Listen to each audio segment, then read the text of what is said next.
Vamos a seguir hablando de economía, pero esta vez con Diego Macera, gerente del Instituto Peruano de Economía. Gracias por estar aquí en Primero de las 12. Hola, encantado. Bien, ¿qué va a pasar? Y es algo que muchos nos preguntamos con tras la renuncia de Pedro Pablo Kuczynski con la economía en nuestro país. Creo que los mercados se lo han tomado con bastante calma. Que decía, este debe ser de los pocos países del mundo en el que un presidente renuncia en medio de un escándalo y ese mismo día la bolsa de valores sube un poquito y el dólar baja. ¿Qué significa eso? A ver, en parte, en buena cuenta significa que los inversionistas, los mercados ya estaban tomando como un escenario probable, ¿ya? Que ya estaban considerando que una salida del presidente Kuczynski era algo muy potencialmente realizable en el horizonte, y que en realidad que no va a haber un cambio, la apuesta es que no va a haber un cambio tampoco sustancial en el manejo político económico del país en los siguientes meses. O sea, recordemos que si la secuencia constitucional se mantiene, si hacemos una transición institucionalmente ordenada, lo lógico sería pues que el presidente Vizcarra, el futuro presidente Vizcarra, se quede los siguientes 3 años. Y el presidente Vizcarra, recordemos, viene pues del mismo partido de Peruanos por el Cambio, ¿no? Y en ese sentido tiene unos lineamientos económicos que son más o menos previsibles, y que no debería hacer mucha bulla con respecto a lo que se espera en el corto plazo. La figura del presidente Kuczynski de alguna forma hizo que algunos inversionistas se retiren de nuestro país. No sé si decir que se retiren, pero sí el panorama político, cuando se empieza a complicar bastante, empieza a complicarse desde diciembre del 2016 cuando se destapa Odebrecht, ¿no? Y luego toma un nuevo giro de complicación a raíz de la primera vacancia en diciembre del año pasado. Mi percepción es que desde diciembre del año pasado hasta ahora ha habido más bien una especie de cautela, de esperar a ver de algunos inversionistas, a ver qué cosa pasaba, cómo se desenvolvía esta crisis al final.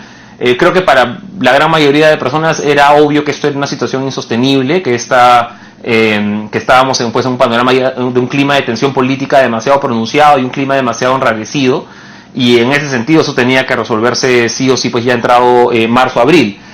Ya con esto un poco más claro, creo que va a haber más certidumbre de los inversionistas para empezar a andar las cosas, y no solamente de los empresarios, sino también de los consumidores. ¿No? Pensemos también en la gente después que de repente no estaba tan seguro de qué cosa pasaba y tenía que tomar la decisión entre comprar un carro o no comprar un carro, mejor lo aguanto, comprar un departamento, no comprar un departamento, mejor lo aguanto. Ahora ya con el panorama un poquito más claro, estas decisiones podrían ser un poco más fáciles. No todo está dicho todavía. Claro. No, el futuro presidente Vizcarra está llegando, creo que hoy día en la noche, o mañana en la mañana.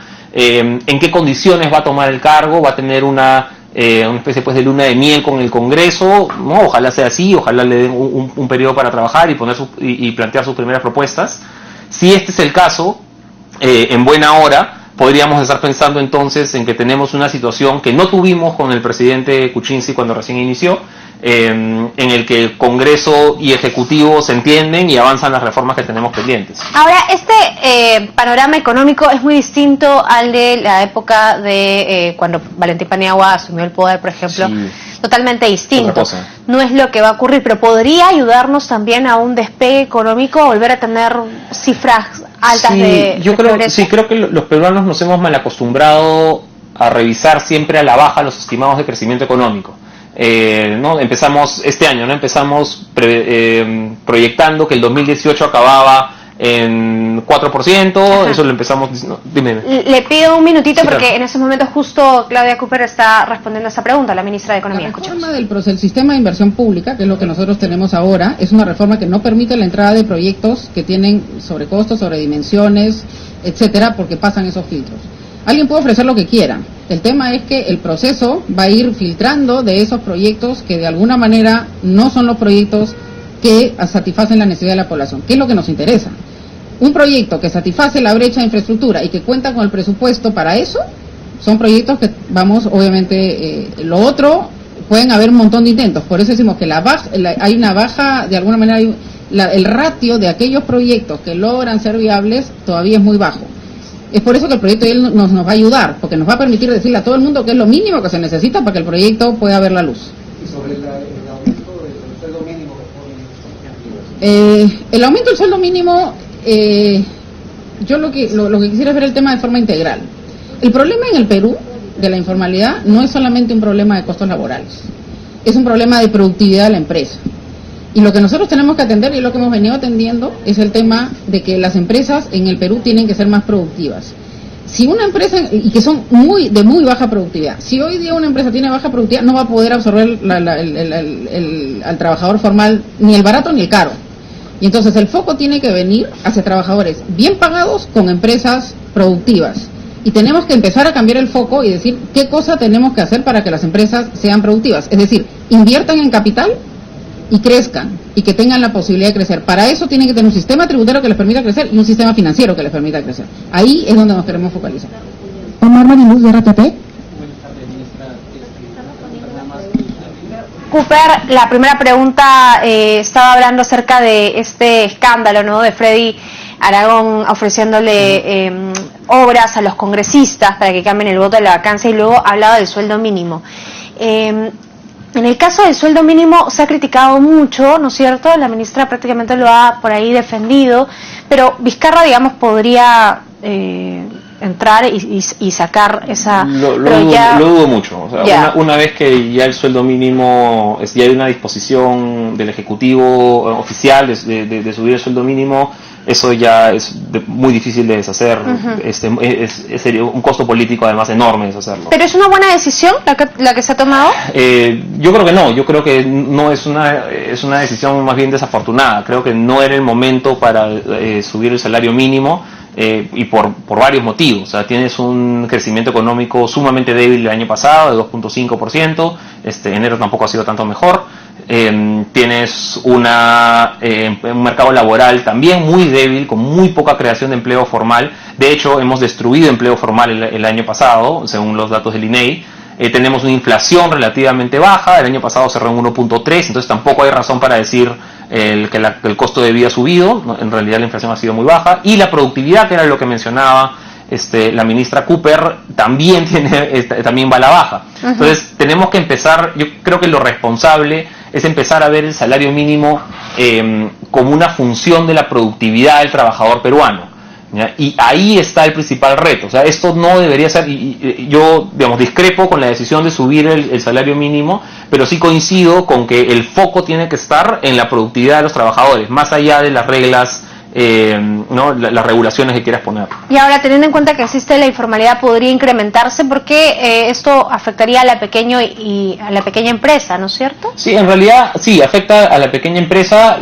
Y aquí hablemos con números claros. O sea, la gran mayoría de peruanos está en una empresa unipersonal, ellos solos, o una microempresa. No tienes más del 70% de peruanos trabajando en una pequeña empresa, probablemente con muy poca productividad, probablemente en el sector informal, ¿no? Y en realidad las políticas laborales tendrían que estar siempre pensadas para esta mayoría, para la mayoría del 70%, para la mayoría informal.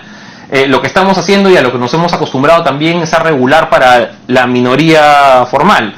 Y aparte, y seamos bien claros, además, aquí, ¿a quién beneficiamos con el salario mínimo? Beneficiamos a aquellos trabajadores que son formales, que son dependientes, que trabajan a tiempo completo o algo parecido, y que además y que ganan más o menos algo como el salario mínimo ahora. Entonces, si pones esas 4 filtros, te termina saliendo que las personas efectivamente beneficiadas con el salario mínimo, con el incremento, no van a ser más pues del 4% de la PEA, 5% a lo más. ¿Ya?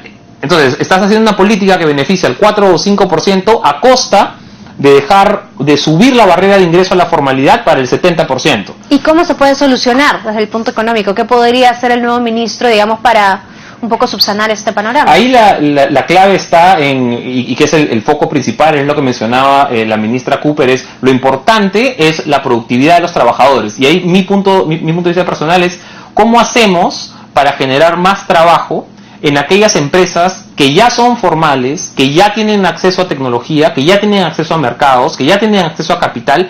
Esas son las empresas, que suelen ser empresas medianas, grandes, que pueden absorber a más trabajadores, darles un sueldo digno, darles condiciones laborales decentes, y en vez de estar pensando más bien en siempre en en legislar y darle facilidades a MIPES que va a ser muy difícil que puedan dar este salto en el corto plazo. Ajá. En cuanto, por ejemplo, podría incrementarse el trabajo en esas empresas formales, parece que ya están todas abarrotadas, ¿no?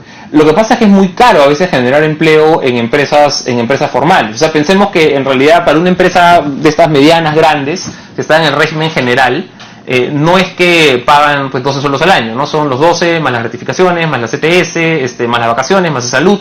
Entonces, si terminas sumando todo eso, no es los 850 o ahora los 930 por 12, son los 930 más o menos por 17 y medio. ¿Ya? Entonces, ahí hay un costo bien significativo para el empleador. Bueno, nos acostumbramos a pensar el sueldo mínimo ha subido en 80 soles. No ha subido en 80 soles, ha subido en 80 soles más todos los sobrecostos que están asociados a eso. Eso, bueno, Martín Vizcarra podría entonces de alguna forma solucionar con esta producción de trabajo, que en realidad ha aumentado la tasa de desempleo. Sí, mira, aquí lo que importa más en el Perú no es tanto la tasa de desempleo, porque digamos, es un tema a veces incluso más de países desarrollados, en los que no estás desempleado, tienes acceso a beneficios del Estado. Aquí eso no existe, ¿no? Aquí no tienes un seguro de desempleo. Entonces, aquí en realidad el problema no es tanto el número de desempleados, que sí ha aumentado como dices, pero el problema más son los subempleados, ¿no? Los empleados mal pagados, los empleados poco capacitados, los que trabajan en empresas muy chicas. Entonces ahí es donde está el principal reto del mercado laboral peruano, y en el cual el año pasado hemos avanzado poco, por no decir que hemos retrocedido, ¿ya? Y esto es muy significativo, porque recordemos que la actual administración entró con una de sus grandes promesas, era de promoción del empleo formal, ¿ya? Y eso es casi exactamente lo que no se logró. Claro. Se destruyó empleo formal el año pasado. Entonces, para compensar esta pérdida, en realidad este año y los siguientes años tendríamos que crecer a tasas mucho más altas que las que están proyectadas hasta ahora. Ojalá que se pueda hacer realmente, por el bien de la sociedad. Muchas gracias por venir aquí. Encantado. Vamos a hacer ahora nosotros una pausa y ya regresamos.